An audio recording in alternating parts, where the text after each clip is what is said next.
Hello everyone and welcome to my quick start guide on the Project Overlord server for World War II DCS. This guide is meant to give you a general quick overview so you can get started on the server for the first time. It won't be as in-depth as my Enigma Cold War guide because the server is quite a lot simpler to get started with, but still has a few things that are worth knowing before you jump in for the first time. So to start with, what is the server? Well, the 4YA Project Overlord server is a World War II server set in the days after D-Day with a real strong focus on authenticity and realism over everything else. The missions, therefore, are based on the real set of events that occurred at the time. Very often that involves the placement of ground units to a very high degree, including the availability of various aircraft. The objectives match objectives that were being fought at the time, and so you are really replaying the Normandy campaign in multiplayer. And the main thing to bear in mind when jumping in for the first time is this does lead to very asymmetric play. The Axis team is a lot further from the front than the Allied teams, so we'll have a lot further to travel, and aircraft are a lot more limited than you'll see in a lot of other DCS servers.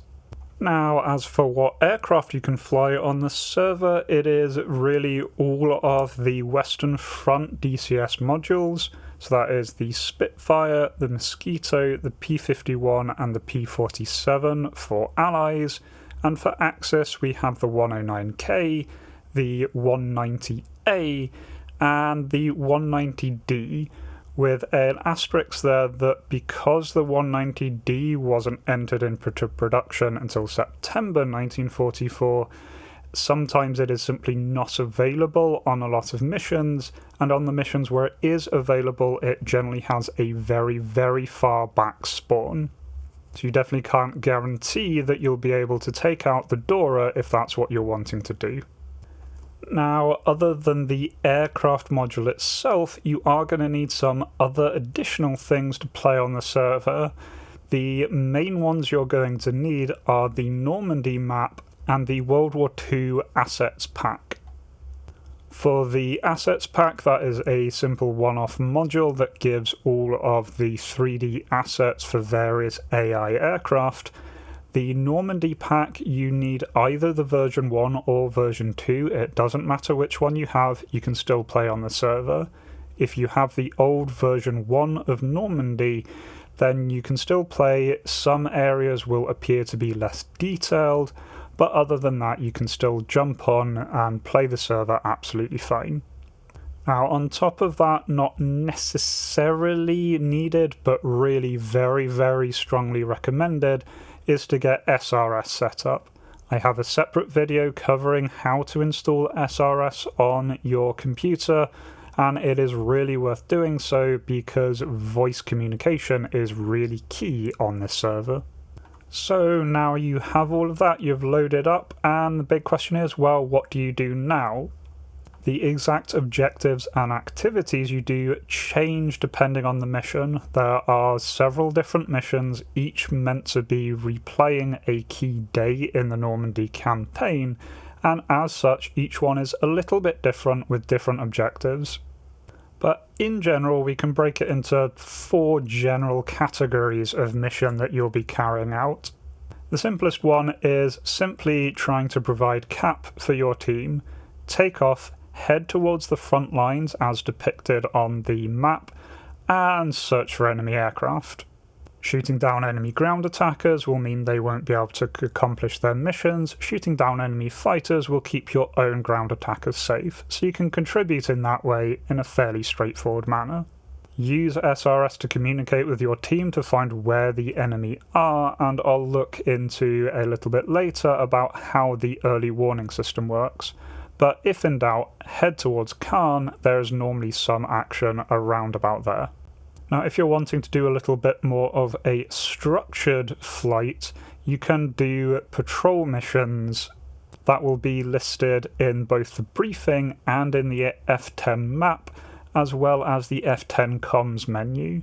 These are indicated on the map. These are generally areas that you have to fly in and maintain a patrol in for a certain number of time, or a series of waypoints you need to follow one after the other.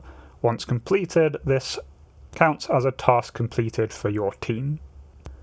Really quite similar, also marked on the map, listed in the briefing and also listed in the F10 comms menu, is a series of ground targets that you will be able to attack. These range various different targets. Very often they are some kind of ground unit position that you can do CAS on. Other times they are industrial or staging targets that you can hit. Simply fly to the location, visually identify the target, and drop your bombs on it. When the target has been completely wiped out, that task will be completed. If your team completes all the tasks that are assigned to them, you win that particular round, and then the campaign will reset to the next mission. And then finally, sprinkled into the missions will be bomber escort/interception. You'll get a notification in the top right when these bombers are beginning to assemble. They can be allied, they can be Axis. You'll be told which one they are, and given a rough location and a rough heading so you can go and intercept them. If they're allies, you can go and escort them. If they're enemies, try and shoot down as many as you can. These act as kind of flashpoints and often draw players up to very high altitudes. Next, I want to cover some unique things about the server that are really worth knowing before you jump in. One of the most notable that will catch new players off guard is there is no markers on the F10 map. You can access the F10 map, but there are no markers, including no player marker, so you won't be able to find yourself there.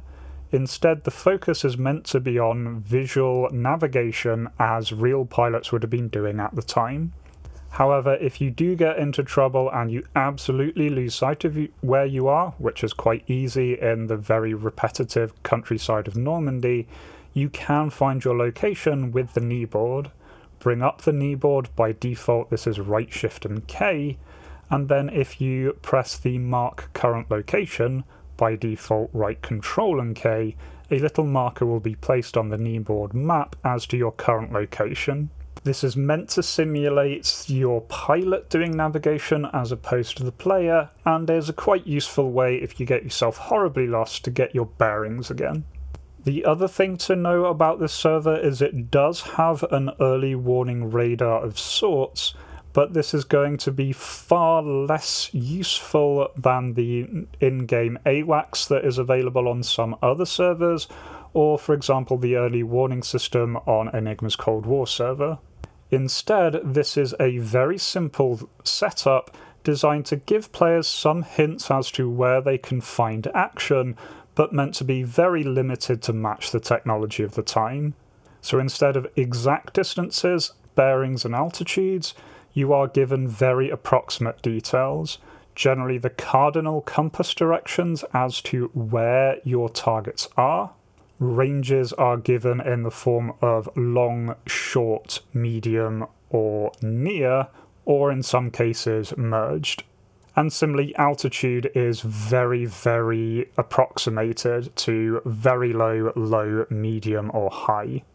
So this is useful as a general guide of what direction to be heading in order to find the enemy, but it isn't really going to help you locate them once you get close. Instead, you really are relying on your good old-fashioned Mark I eyeball. Final general unique thing about the server is that it is a no-holds-barred server or total war type server. You are absolutely free to attack ground bases, attack airfields, strafe airfields, and vulture aircraft taking off from airfields. If you do find yourself being vultured or attacked on a runway, then you need to spawn at a different runway. Do bear in mind though, the runways are defended by AAA. It is not the most accurate in the world, but it will eventually hit you, so do be careful around enemy airlines. And then finally, I just want to talk about the metagame stat system that you can get involved with. If you're like me and used to Enigma's Cold War, where the overarching metagame is to push your side to victory in a campaign that can last days, you can find yourself a bit lacking with overall long-term objectives, since the missions really just end when one side wins. But if you are interested in something a little bit long-term, there is a full stats system. I will post the link down in the description, and you can find your stats here, track yourself against other players, look at leaderboards, and it also tracks deaths, so you can try to get the best KD ratio, you can try to get the best ground attack per life ratio. There are various things that you can do there. Also, squadrons can be registered there, and the various squadron stats can be compared. So there is a little bit there of an overarching metagame that gets added into everything else.